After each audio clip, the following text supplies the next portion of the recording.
मर्कुसको सुसमाचार। यो येशूको जीवनीको पहिलो विवरण हो अनि सुरुका ऐतिहासिक परम्पराले यो पुस्तकलाई एक क्रिस्चियन शास्त्री मर्कुस अर्थात् यूहन्ना मर्कुससँग जोड्दछ।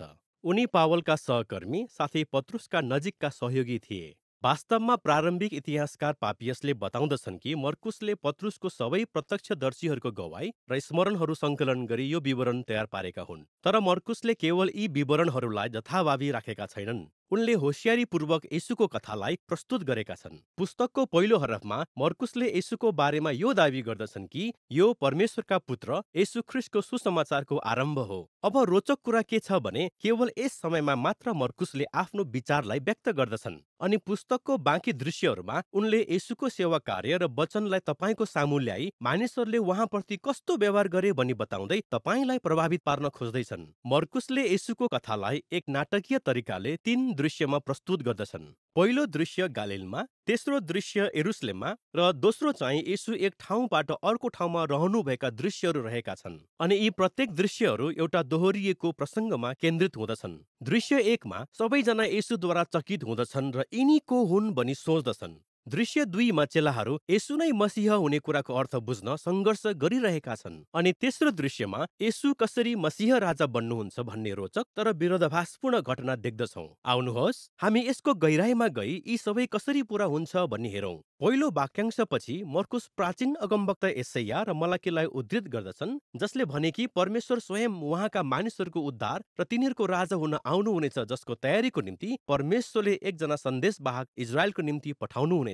मर्कुसले बप्तिस्मा दिने यूहन्नालाई यही सन्देशवाहकको रूपमा प्रस्तुत गर्दछन्। त्यसपछि अब परमेश्वर आउनुहुनेछ भनी यही आशामा मर्कुसले येशूलाई प्रस्तुत गर्दछन्। अनि जब उहाँ आउनुहुन्छ, स्वर्ग उग्रिन्छ, परमेश्वरको आत्मा तल येशूमा आउनुहुन्छ अनि परमेश्वर भन्नुहुन्छ, तिमी मेरा प्रिय पुत्र हौ। त्यसपछि मर्कुसले हाम्रो सामु येशूको मुख्य सन्देश राख्दछन् कि उहाँ गालिलको वरिपरि परमेश्वरको राज्य नजिक आएको छ भन्ने सुसमाचार घोषणा गर्दै जानुभयो। संसारलाई उद्धार गर्ने परमेश्वरको योजनाको निम्ति पुरानो करारमा भएका विषयहरूलाई येशूले अगाडि बढाउँदै जानुहुन्छ। येशूद्वारा परमेश्वरले दुष्टको प्रतिकार र तिनीहरूको जीवनमा यसको पकडलाई पराजित गर्दै यस संसारमा आफ्नो शासनलाई पुनर्स्थापित गर्दै हुनुहुन्छ अनि येशूलाई पछ्याई उहाँको शासन मुनि जिउनको निम्ति आमन्त्रण गर्दै हुनुहुन्छ।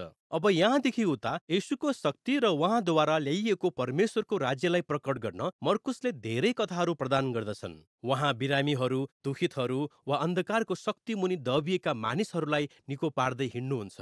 अनि येशूले यहुदीहरूको निम्ति पनि केही गर्नुहुन्छ जो परमेश्वरले मात्र गर्ने अधिकार छ। उहाँले मानिसहरूको पाप क्षमा गर्नुहुन्छ। येशूका यी कामहरूले यहाँ धेरै प्रकारका प्रतिक्रियाहरू उत्पन्न गर्दछन्। केही मानिसहरूले उहाँलाई पछ्याए र उहाँका चेला बने, अरूहरू चाहिँ के गर्ने भनी अल्मलिए अनि बाँकी रहेकाहरू मध्ये कसैले उहाँलाई पूरा रूपमा इन्कार गरे, विशेष गरी इजरायलका अगुवाहरूले, जसले उहाँलाई ईश्वर निन्दा गरेको र दुष्टबाट परिचालित भएको भनी दोष्याए। तर येशू यी फरक प्रतिक्रियाहरूबाट अचम्मित हुनु भएन, बरु झन् ती प्रति आकर्षित हुनुभयो। अब अध्याय 4 मा मर्कुसले येशूले बताउनु भएको गुप्त र रहस्यमय प्रकृतिको परमेश्वरको राज्यका धेरै दृष्टान्तहरू सङ्कलन गर्दछन्। अनि येशूले भन्नुहुन्छ कि उहाँको सन्देश विभिन्न जमिनहरूमा परेको बिउ जस्तै हो। कतिले स्वीकार गर्दछन् त कतिले इन्कार। या यो रायोको दाना जस्तो एकदमै सानो, हेर्दा सानो तर सबैलाई छक्क पार्ने गरी धेरै ठुलो गरी बढ्ने। येशूले भन्न खोज्नु भएको यो हो कि उहाँ वास्तवमै परमेश्वरको राज्य ल्याउनु हुने मसीह हुनुहुन्छ,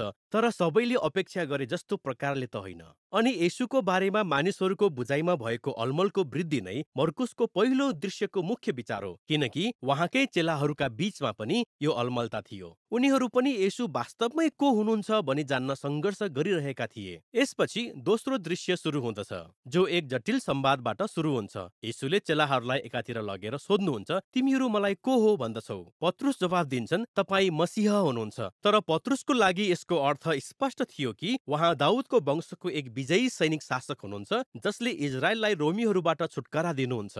तर येशूको निम्ति मसीह हुनुको अर्थ उहाँ यशायाह 53 को कष्टित सेवक राजा, जसले यरुसलेममा आफ्नो जीवन त्याग गरी परमेश्वरको शासन ल्याउँदै हुनुहुन्छ भन्ने हो। तर पनि चेलाहरूले यो कुरा बुझ्दैनन्। तिनीहरूले यो सोचे कि राजा येशूलाई पछ्याउनुको अर्थ नाम, पद र मर्यादा कमाउनु हो। तर येशू स्पष्ट पार्नुहुन्छ कि उहाँलाई पछ्याउनु वास्तवमा मर्नु जस्तै हो, अर्थात् आफ्नो क्रुस आफै बोक्नु हो। यसको अर्थ हिंसा, अहम र स्वार्थीपनालाई इन्कार गर्नु अनि आफैलाई अरूहरूको निम्ति सेवा सेवा र प्रेममा दिनु हो। यही प्रकारको संवाद उहाँले तिनीहरूसँग 2 पटक भन्दा बढी गर्नुभएको थियो अनि यही कुराको सार यसमा देख्दछौँ, किनकि मानिसको पुत्र सेवा पाउन होइन तर सेवा गर्न र धेरैका छुटकाराको मोलको निम्ति आफ्नो प्राण दिन आएको हो। चेलाहरूले अझै बुझ्दैनन्, तिनीहरूले अलमल र डरमा प्रतिक्रिया दिइ नै रहे। त्यसैले यहाँ दृश्य 2 मा मर्कुसले अर्को महत्त्वपूर्ण कुरा राख्दछन् जसले पुस्तककै परिचयको प्रतिध्वनित गर्दछ। येशूले आफूसँग 3 जना चेलाहरूलाई डाँडामा लैजानुहुन्छ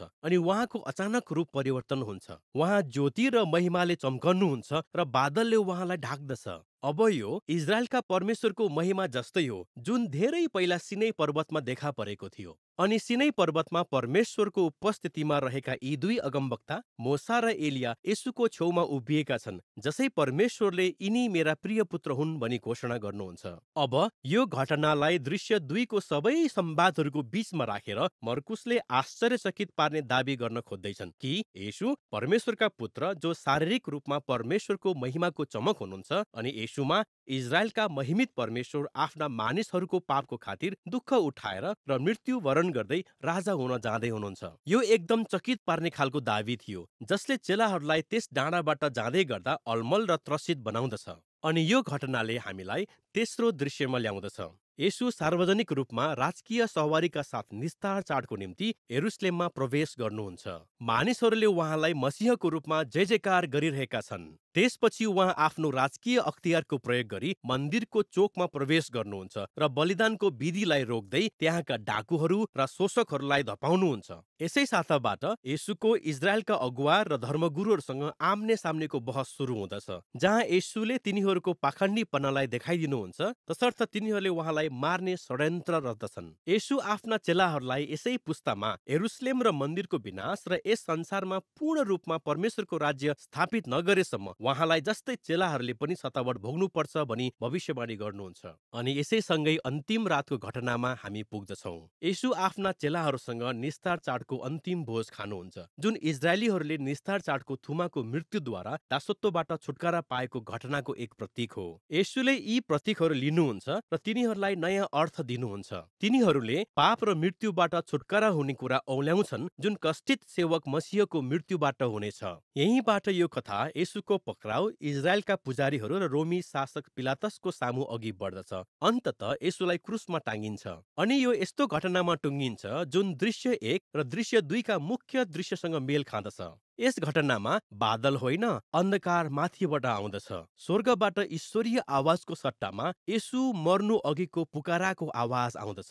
अनि सबैभन्दा अचम्म त रोमी सिपाही, जसले येशूलाई मरेको देख्दछ, उसले कुरा बुझ्दछ अनि येशूको बारेमा यो कुरा घोषणा गर्दछ कि साँच्चै नै यी मानिस परमेश्वरका पुत्र रहेछन्। यो कथामा उनी पहिलो व्यक्ति हुन् जसले येशूको चकित पार्ने दाबीलाई पहिचान गरेका छन् कि क्रुसमा टाँगिएका परमेश्वरका पुत्र जो मसीह हुनुहुन्छ, नासरतका येशू जो आफ्ना मित्र र शत्रुहरूको लागि मर्नुभयो। त्यसपछि येशूको शरीर चिहानमा राखिन्छ। साताको पहिलो दिन चेलाहरू मध्येका 3 स्त्रीहरू चिहानमा आइपुग्छन् र चिहान खाली भएको पत्ता लगाउँछन्। ढुङ्गा हटाइएको छ अनि एकजना स्वर्गदूतले यो बताउँछन् कि येशू यहाँ हुनुहुन्न, उहाँ मृतकबाट बौरी उठ्नु भएको छ। त्यसैले उनले यो असल खबर अरू चेलाहरूलाई पनि बताउन भन्छन् कि येशू जीवित हुनुहुन्छ र उहाँले उनीहरूलाई गालिलमा भेट्नुहुनेछ। अनि स्त्रीहरू अतालिन्छन्। मर्कुस बताउँछन् कि तिनीहरू डरको साथ चिहानबाट भागे र कसैलाई पनि बताएनन् किनकि तिनीहरू भयभीत भएका थिए। अनि यो पुस्तकको समाप्ति यसरी हुन्छ, जहाँ येशूका चेलाहरू पनि त्यही डर र अलमलमा भएका थिए, जसरी दृश्य 1 र 2 मा भएको भेट्दछौँ। तर यदि तपाईँले आफ्नो बाइबलमा हेर्नुहुन्छ भने मर्कुसको सुसमाचारको अन्ततिर अझै धेरै कुराहरू छन् जहाँ येशू देखा पर्नुभएको छ र आफ्ना चेलाहरूसँग बोल्नु भएको छ। तर यहाँ एउटा टिप्पणी पनि छ जसले यो बताउँदछ कि यो समाप्ति मूल पुस्तकको भाग थिएन,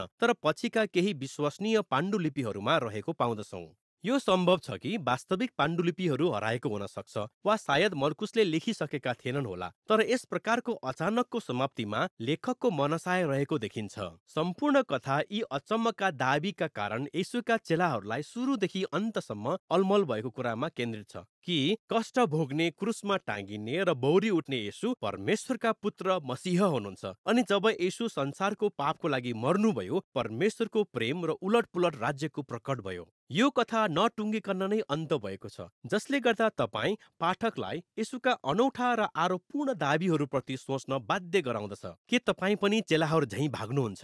या के तपाईँ येशूलाई आफ्नो राजाको रूपमा स्वीकार गरी उहाँको सुसमाचारलाई बताउनुहुन्छ? यसको जवाफ केवल तपाईँले मात्र दिन सक्नुहुन्छ। अनि यही नै मर्कुसको सुसमाचारको विषय हो।